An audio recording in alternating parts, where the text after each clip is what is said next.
Bem, irmãos, convido agora os amados a abrirem suas Bíblias na primeira carta de Paulo aos Coríntios. Primeira carta de Paulo aos Coríntios, convido você a abrir o capítulo 3. Recapitulando rapidamente o que nós temos visto, nós temos aprendido que a carta de Paulo aos Coríntios foi escrita numa época quando a igreja em Corinto estava com certas questões envolvendo a confiança na autoridade do apóstolo Paulo, estava tendo certas disputas internas, certos partidos que começavam a tentar ganhar espaço entre eles, para ter uma certa hegemonia na igreja, para ter uma certa primazia ali na igreja. Haviam disputas no conceito até do uso dos dons. A igreja passava por uma turbulência tremenda, de sorte que o apóstolo Paulo então escreve essa primeira carta com o propósito de levar aqueles irmãos a pensar nas suas vidas. Como é que vocês estão se portando diante de Deus? Como é que vocês estão conduzindo as suas vidas? A quem vocês realmente têm dedicado suas vidas? Vocês estão vivendo em sabedoria? E se estão, que sabedoria é essa que vocês estão embasando o seu comportamento? E aí ele vai trabalhando em cima disso, vai primeiro colocando no capítulo 1 quais são os inimigos da sabedoria que vem do alto, os inimigos da sabedoria de Deus, falando sobre as divisões, falando sobre o orgulho humano, falando sobre a sabedoria humana, cada uma dessas coisas se colocando como barreira, como inimigo da verdadeira sabedoria. Uma vez que a verdadeira sabedoria, ela não se apresenta baseado nos recursos humanos, baseada na capacidade humana, seja de pensar, seja de concluir as coisas, mas a verdadeira sabedoria Deus a revelou em Cristo Jesus, de maneira que nós podemos ser sábios em Cristo. Aprendemos que esta sabedoria ela está disponível a todos os crentes, de maneira que não é necessário que nós pensemos que a vida cristã tem um grupo seleto, tem um grupo mais espiritual, tem um grupo de uma capacidade maior, de uma sabedoria maior, que Deus tenha reservado um certo grau de iluminação diferente para alguns distintos irmãos. E aí por isso que esses irmãos são como são. Deus dispôs essa sabedoria a todo crente.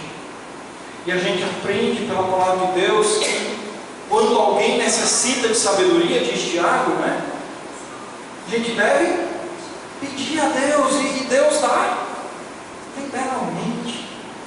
Deus dá de uma forma absolutamente livre, sem fazer medida, para todo aquele que procura sabedoria de Deus.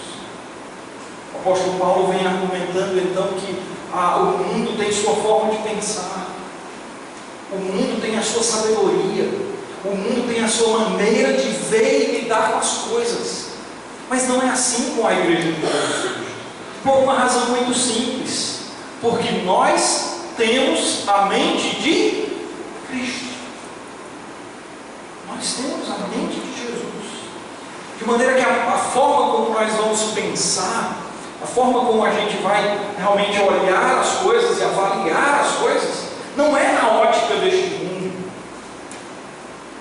mas é na ótica de Cristo.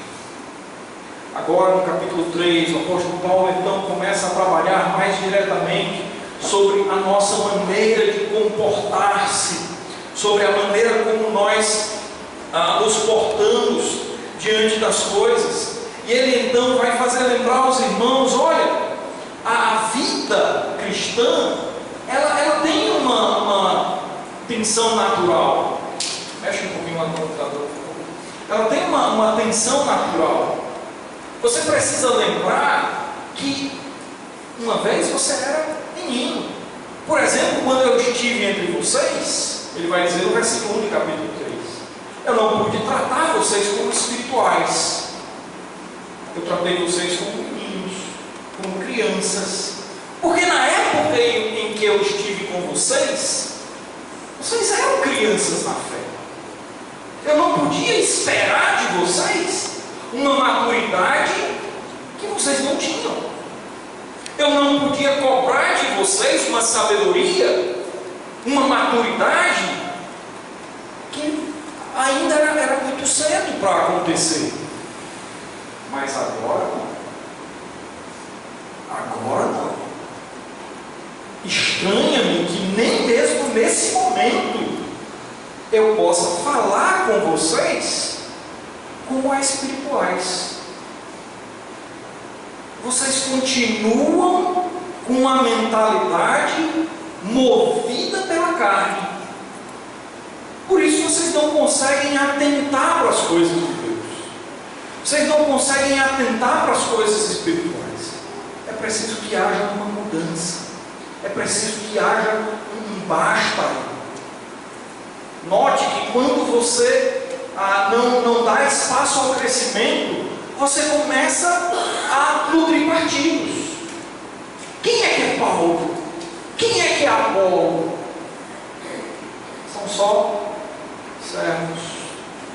servos de Deus, os quais Deus utilizou para fazer a obra.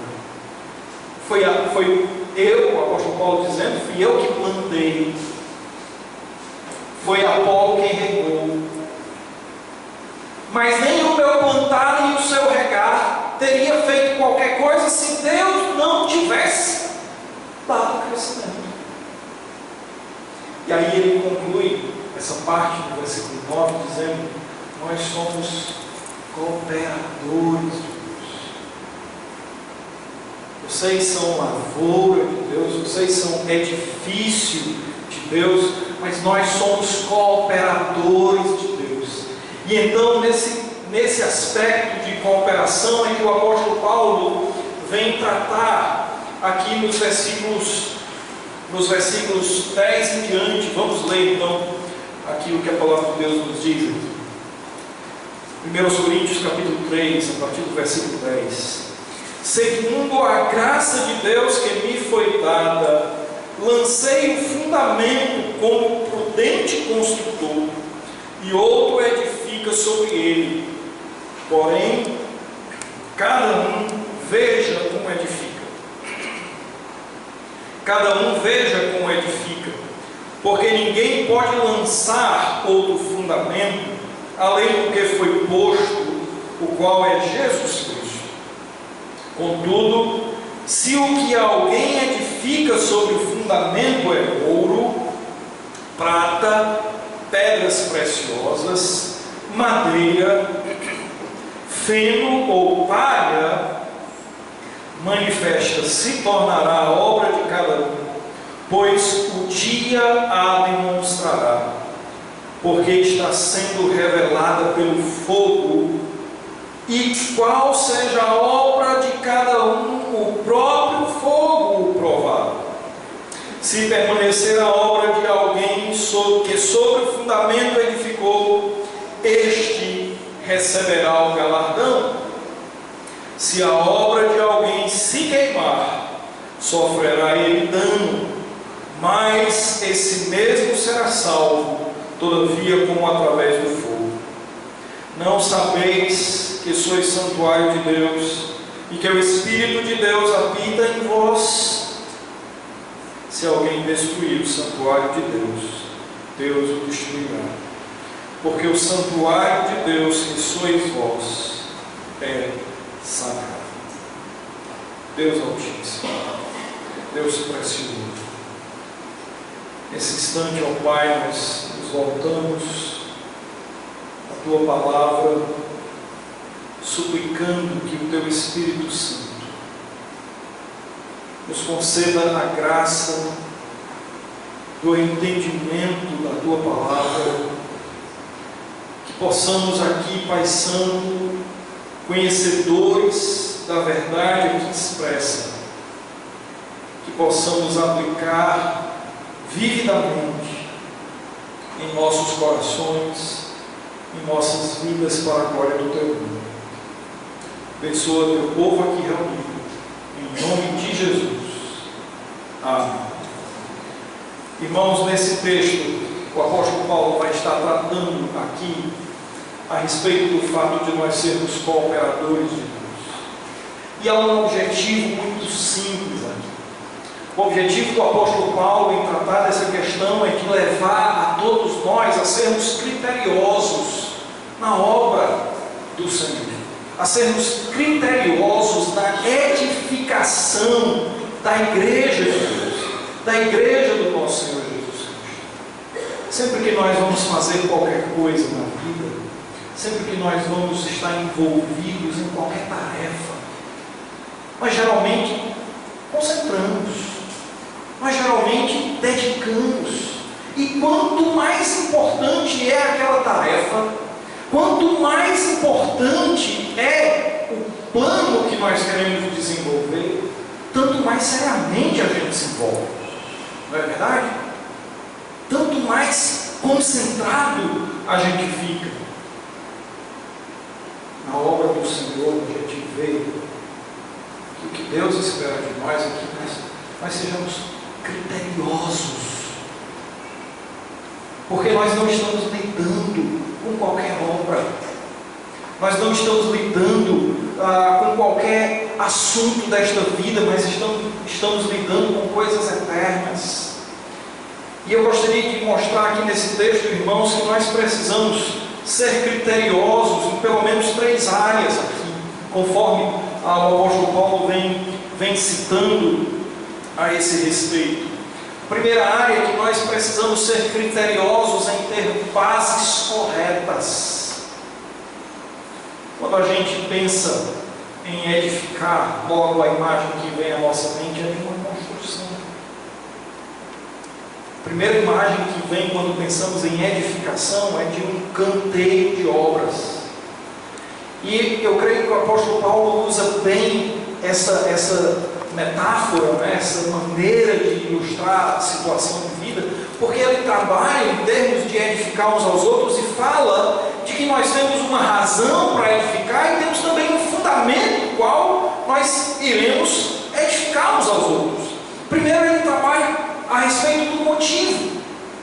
Por que edificar? Sob que base devemos exatamente estar motivados para trabalhar na vida uns dos outros como igreja de Jesus Cristo? Ele vai deixar isso muito claro no versículo 10, quando ele começa dizendo: pela graça que me foi dada. Essa é uma expressão que o apóstolo Paulo usa muitas vezes. A obra de Deus, aquilo que Deus colocou na sua mão para ser feito, o fator que levava, que impulsionava, que motivava, que trazia ânimo para ele quando vinham as barreiras, quando vinham as lutas, quando o desânimo batia, era a graça de Deus. Lembra de certa ocasião o apóstolo Paulo várias vezes orando, várias vezes aclamando ao Senhor sobre o espinho na carne? Deus disse: basta, minha graça deve ser suficiente para você. Depois disso, o apóstolo Paulo não mais trata sobre esse assunto, porque ele aprendeu a depender da graça de Deus. O que motivava o apóstolo Paulo então a andar criteriosamente na vida cristã é porque ele recebeu de Deus esta graça. Interessante que, apesar de olhar para si próprio, de talvez ter tantas razões para gloriar-se, o apóstolo Paulo encontrava na graça de Deus o fator motivador para ele estar disposto até mesmo de colocar a sua própria vida como merecedora da condenação ao inferno, se por meio disto seus irmãos judeus pudessem ser alcançados pelo Evangelho. Irmãos, isto só se tem quando a gente considera a graça de Deus como aquilo que nos motiva a vida. Quando a gente considera a graça de Deus como aquele fator que nos leva a estar aqui na igreja, a servir uns aos outros, a preocupar-se uns pelos outros, a doar-se uns aos outros, a nos tratar como um corpo, a sentir-se membro de um corpo, ao fazer-se operoso neste corpo, é porque a graça de Deus tem atuado, é porque a graça de Deus tem agido. O que é que nos tem motivado, irmãos, a viver a vida cristã? O que é que nos tem levado a perseverar cada dia em nossa rotina cristã, em nosso andar cristão? Precisamos ser criteriosos nas bases que nós temos, porque há um motivo correto para fazermos as coisas, mas também há um fundamento correto. Há um fundamento sobre o qual a nossa vida deve estar firmada. E o apóstolo Paulo deixa bem claro esse fundamento. O fundamento é único, é um só, é identificável, é nominável. E esse fundamento ele coloca aí como sendo o Senhor Jesus Cristo. É o Senhor Jesus o fundamento da nossa vida. Ele, como sábio, prudente construtor, lançou o fundamento. E no versículo 11 ele diz: ninguém pode lançar outro fundamento além do que já foi posto, o qual é Jesus Cristo. Não é só identificável, como também é insubstituível.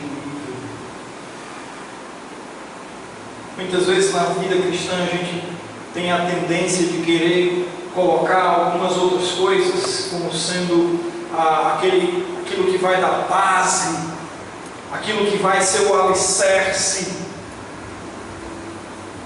aquilo que vai estar realmente servindo do ambiente na qual a gente vai estruturar a nossa igreja ou a edificação.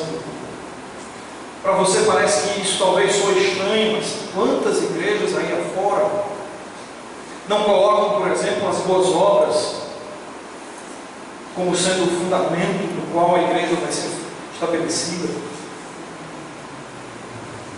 Quantas igrejas não colocam qualquer outra pessoa no lugar daquele que é soberano, Rei da Glória?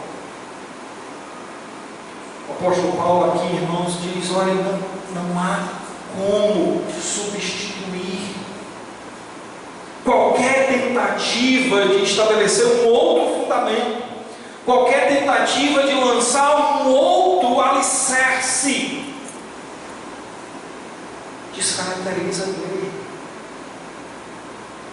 deixa de ser igreja do Senhor. E sabe o que ele diz ainda mais forte quando escreve aos Gálatas,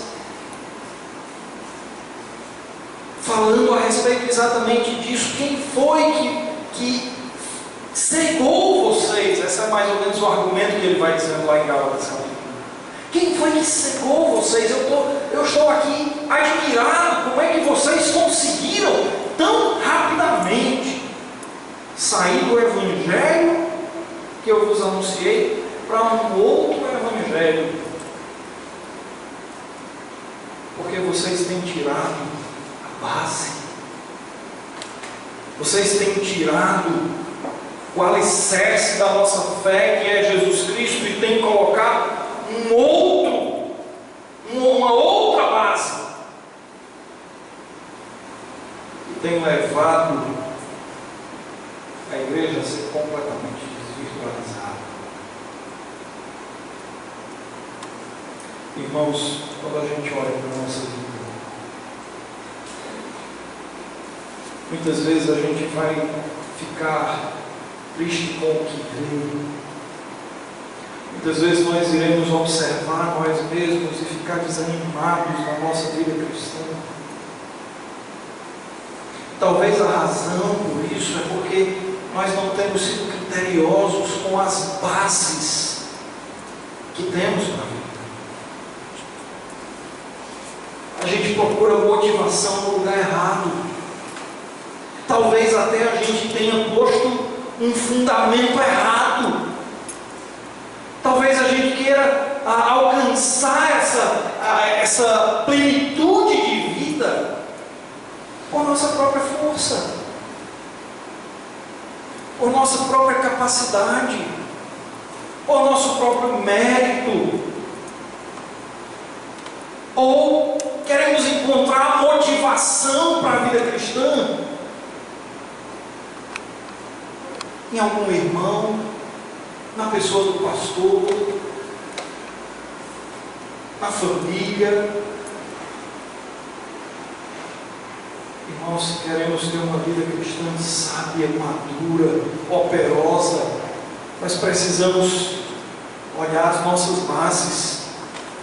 Mas não só isso, não só criteriosos em ter as bases corretas, mas precisamos também ser criteriosos em escolher o material, o melhor material para a edificação. O apóstolo Paulo continua dizendo aqui no versículo 12: contudo, se o que alguém edifica sobre o fundamento é ouro, prata, pedras preciosas, madeira, feno, palha, manifesta se tornará a obra de cada um, pois o dia demonstrará.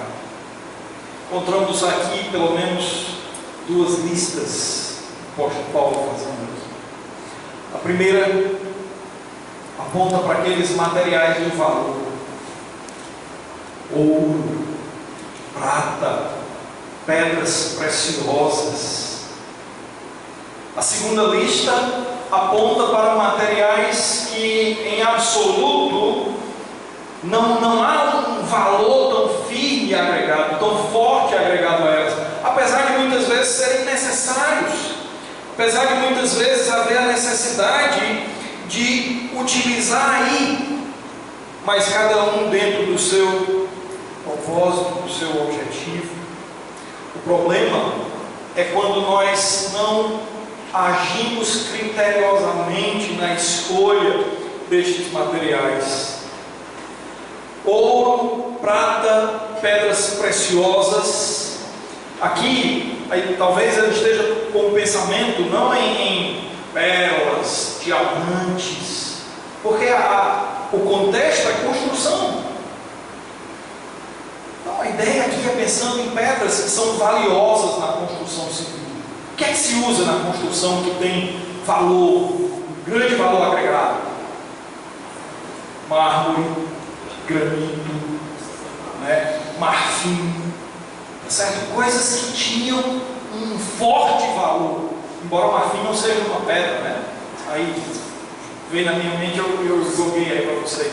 Mas pensa nessas coisas que eram utilizadas naquele tempo e que eram caríssimos. Agora, muitas vezes podia ser utilizado material sem grande valor, como madeira, palha, feno. Lembra da construção lá no Egito? Os judeus recebiam palha para poder fabricar tijolos, coisas assim que eles iam fazendo, iam fabricando as coisas de acordo com o material que eles recebiam, e depois, quando não recebiam mais nada, saíam catando tudo que vinham pela frente para poder exatamente executar aquilo que eles precisavam realizar, aquilo que eles precisavam fazer.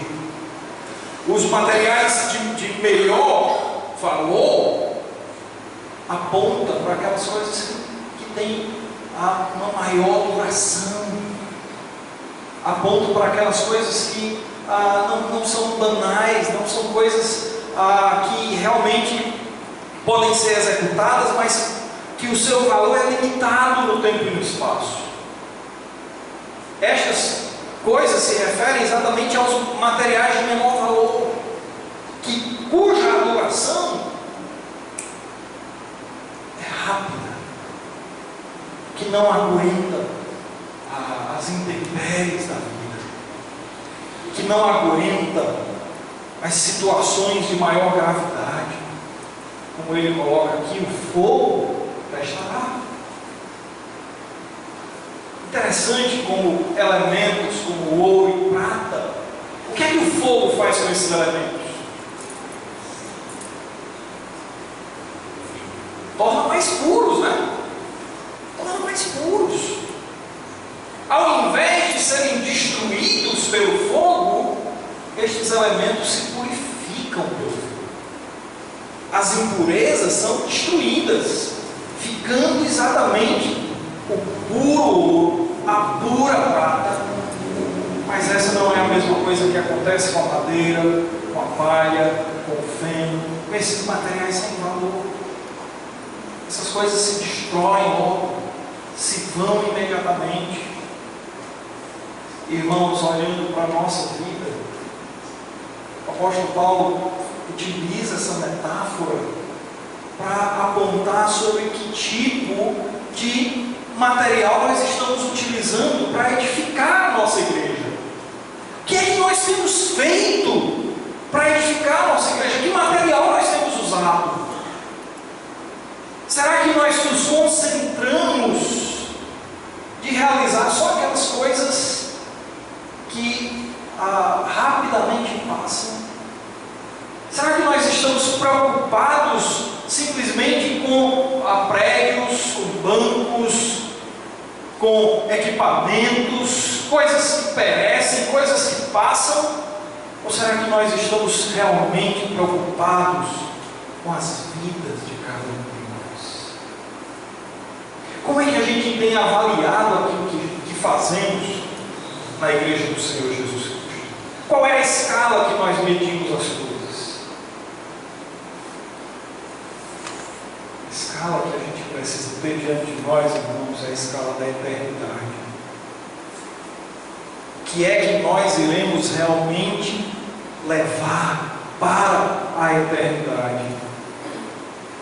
São coisas que o valor não pode ser medido nessa vida. A preocupação que temos uns pelos outros, um amor prático, um amor que não é medido por palavras, mas é um amor que age, um amor dinâmico, um amor que vê a situação do irmão e chega junto para apoiar, para ajudar. É o orar uns pelos outros, o poder apresentar uns aos outros diante de Deus constantemente. É uma rotina de vida, é um dia a dia que a gente vai levando, que a gente vai tomando, que vai fazendo a diferença no corpo de Cristo. Muitas coisas que a gente faz nessa vida que fica aqui, que o fogo destrói. Imagine quantas coisas das quais muitas vezes a gente valoriza, quantas coisas realmente se sustentam pelo passar dos anos. Quantas coisas que antes a gente até brigou por elas, já hoje nem estão mais entre nós. Agora pense nas vidas, nas pessoas que nós perdemos ao não pregar o Evangelho, ao não realmente manifestar amor genuíno, ao não acolher, ao julgar e condenar uns aos outros.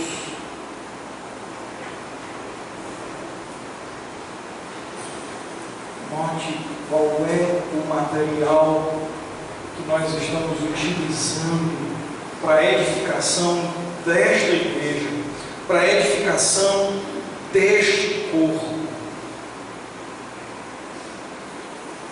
O texto diz que estas coisas são testadas pelo fogo.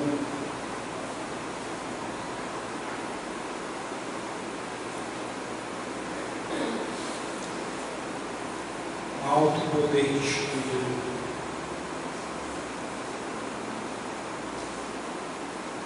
E aqui aponta para o fato de que somente aquelas coisas genuinamente valiosas que Deus tem repartido à igreja pela sua graça existem.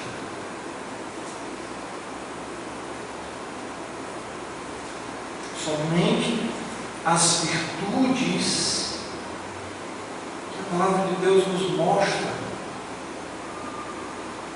virtudes elencadas lá em Gálatas, por exemplo, quando fala do fruto do Espírito,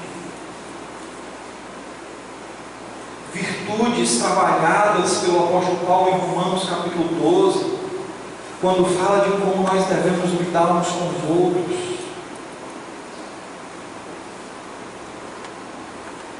Somente essas coisas realmente resistem a esse teste.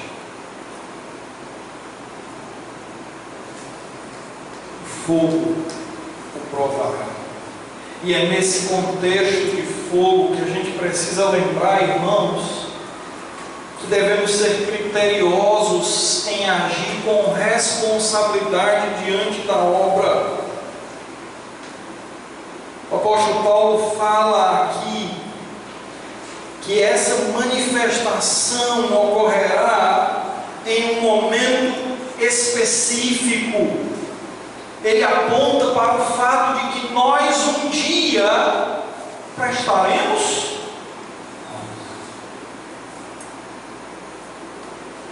um dia nós vamos prestar contas a Deus. Um dia cada um de nós, cooperadores de Deus,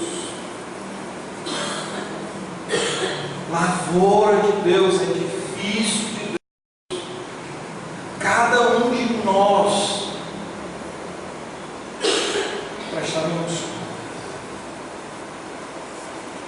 O termo utilizado aqui, um dia ou o dia, é uma expressão bem utilizada nas Escrituras desde o Antigo Testamento. Sofonias, por exemplo, utiliza várias e várias vezes esse termo, apontando para um momento quando Deus trará juízo sobre o seu povo. É verdade que nos dias de Sofonias apontava imediatamente para o castigo de Deus em trazer a Babilônia sobre Judá. E o exílio seria um dia de purgação, um dia de juízo. Mas não deixa de apontar para um momento final, um momento decisivo lá na frente, como o apóstolo Paulo fala na segunda carta, capítulo 5, onde ele diz que todos nós deveremos comparecer perante o tribunal de Cristo. Todos nós. Todos nós daremos conta do bem ou do mal que houvermos feito por meio de Deus. Teremos um dia de prestar contas. E isso, irmãos, tem que nos levar a ser criteriosos na obra do Senhor. Isso tem que nos levar a pensar na obra do Senhor com responsabilidade, como algo importante a ser feito, como algo realmente sério. Não estamos fazendo qualquer coisa aqui, não estamos brincando de um clube social na obra do Senhor. A igreja de Jesus Cristo não é um clube social, não é um universo ou um grupo de pessoas ali que tem certas afinidades, que tem certas coisas em comum, e que por causa dessas afinidades, então, eles decidem se reunir regularmente, eles decidem estar juntos para algumas coisas. Igreja é o santuário de Deus. Note o versículo 16: não sabeis que sois santuário de Deus. Aqui ele não está falando de nosso corpo individualmente, não. Aqui ele está falando da igreja. Ele vai falar do corpo mais na frente, capítulo 6. Ele vai tratar do nosso corpo como templo do Espírito Santo. Mas nesse contexto ele fala da igreja como um corpo. Aqui é plural. Vós sois coletivamente o lugar onde Deus habita, o lugar onde Deus mora. Por isso, nesse sentido, é interessante a gente falar, quando nos referimos a esse lugar ou qualquer outro, o qual a igreja está reunida, como a casa de Deus. É o santuário de Deus. É o lugar da habitação de Deus. E isso, irmãos, demanda seriedade. Esse dia será um dia de acerto. Esse dia aponta para uma ocasião especial. E nesse contexto, refere-se só aos crentes. Aqui o apóstolo Paulo não está falando do dia aonde serão julgados alguns para o céu, para a vida eterna, outros para a condenação eterna. Não. Aqui ele está falando para a igreja do Senhor Jesus Cristo. É por isso que ele diz, se a obra de qualquer um se queimar, se você usou madeira, se você usou palha, feno, e se queimar, você vai ser salvo. Escapa fedendo, né? Vai ser salvo, como pelo fogo, mas vai estar salvo. O que ele fala aqui, irmãos, desse dia de prestação de contas, ele aponta como um dia de recompensa, um dia onde nós iremos ser galardoados. Ele já tinha usado essa palavra outra vez. Na primeira sessão do capítulo 3, ele tinha dito que cada um vai receber de acordo com o seu trabalho, a recompensa. Literalmente, a palavra aqui é salário. Salário. Não está em pauta aqui salvação. Não é o caso. Ninguém vai ganhar ou receber a salvação com o salário. Isso está fora de questão. Isso ele já tinha dito lá desde o começo. Salvos pela graça de Deus. Não se pauta esse assunto neste momento. Agora, uma vez salvo, uma vez que a graça de Deus já se manifestou salvador em nossas vidas, a maneira como nós vivemos pode nos conduzir a uma vida merecedora de galardões. É disso que o apóstolo Paulo fala. É exatamente deste assunto que o apóstolo Paulo menciona aqui. Esse dia aponta para um dia quando nós iremos receber galardões ou simplesmente ficar corados de vergonha por nada ter a oferecer, mãos vazias completamente. Aqueles cuja a obra edificada se queimou,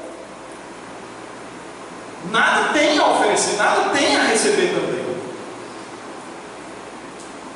Lembra do versículo que eu falei, em capítulo 5, versículo 10 de 2 Coríntios? Cada um de nós haveremos de comparecer perante um tribunal. O termo ali, tribunal, aponta para aquele lugar de discurso, onde geralmente as pessoas recebem as homenagens, aonde um corredor, aonde um atleta é premiado, aonde alguém é homenageado. Não necessariamente aquele tribunal forense, onde o juiz bate o martelo e aponta a sentença. Aqui fala sobre o que nós haveremos de receber de galardão por meio da vida que vivemos, por meio da forma como nós nos comportamos na vida cristã.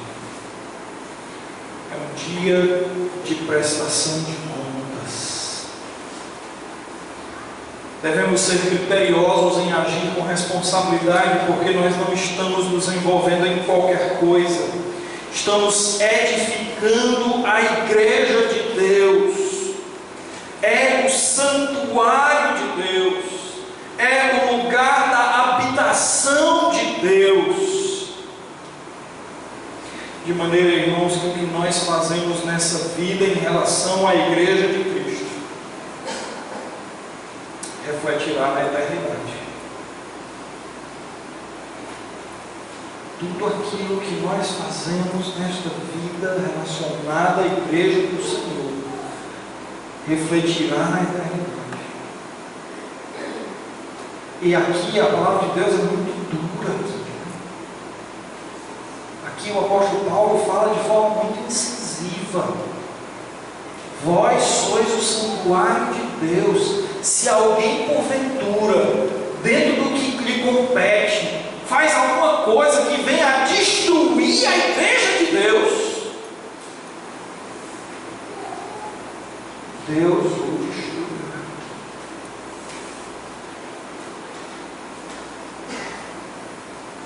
Deus o arruinará. Não se deve, não se pode brincar com a igreja de Deus. Não se pode tratar a igreja de Deus levianamente. A palavra de Deus desde o Velho Testamento, sempre que eu me lembro desse versículo, minhas pernas tremem. Maldito aquele que fizer a obra do Senhor relaxadamente.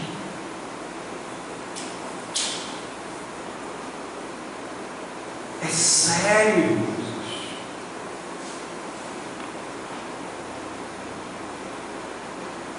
Se há um aspecto de alegria, de felicidade, de privilégio na obra do Senhor, há também um aspecto, um lado de seriedade. Interessante esse elemento. A obra de Deus é uma obra de voluntários, né? É uma obra de serviço voluntário. Mas aquele que se voluntaria, automaticamente se torna responsável pelo que se voluntaria. Aquele que se voluntaria assume um compromisso. Um compromisso antes de mais nada. Você não deve a mim. Você não deve a nenhum diabo. Primariamente, nenhum de nós devemos uns aos outros. Primariamente, nós devemos a Deus.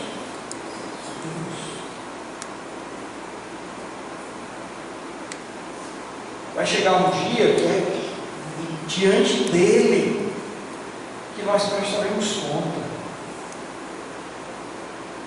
Então, começamos a ser criteriosos agora, para que quando nós chegarmos naquele dia, não seja um dia terrível, não seja um dia de pranto, de choro. É assim que eu interpreto aquele versículo, quando diz: olha, Deus enxugará dos olhos toda lágrima. É nesse contexto. Eu não consigo imaginar uma outra situação que me leve, ou que leve o crente a chorar no céu. Eu não consigo visualizar uma outra situação que leve o crente no céu a chorar, a não ser esse momento de prestação de contas.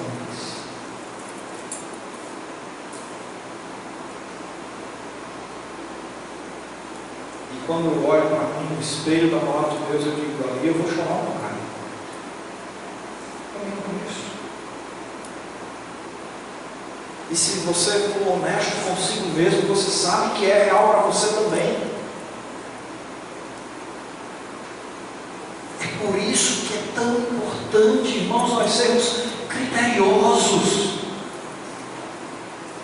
Porque somos cooperadores de Deus, não somos cooperadores de ninguém mais. É de Deus. Isso tem que nos levar a pensar no que fazemos.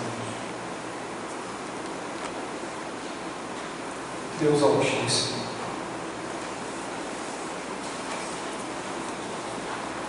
esse instante nós queremos suplicar diante do Senhor, que o Senhor, na tua graça excelsa, opere em nossos corações o gozo de te servir, acompanhado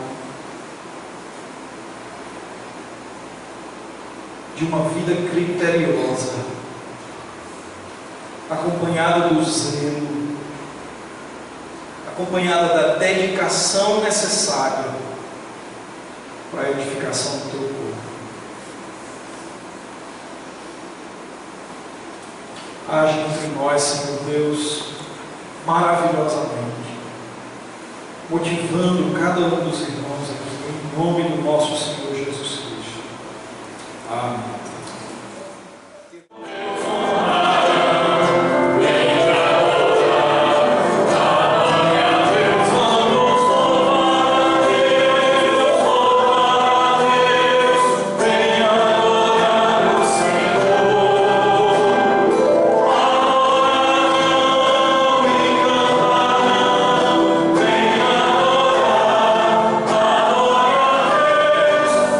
Deus em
tua rotina, do dia a dia, tua vida e, acima de tudo, o que você tem feito na edificação do corpo de Cristo, que é a igreja que Deus tem te colocado a ser parte.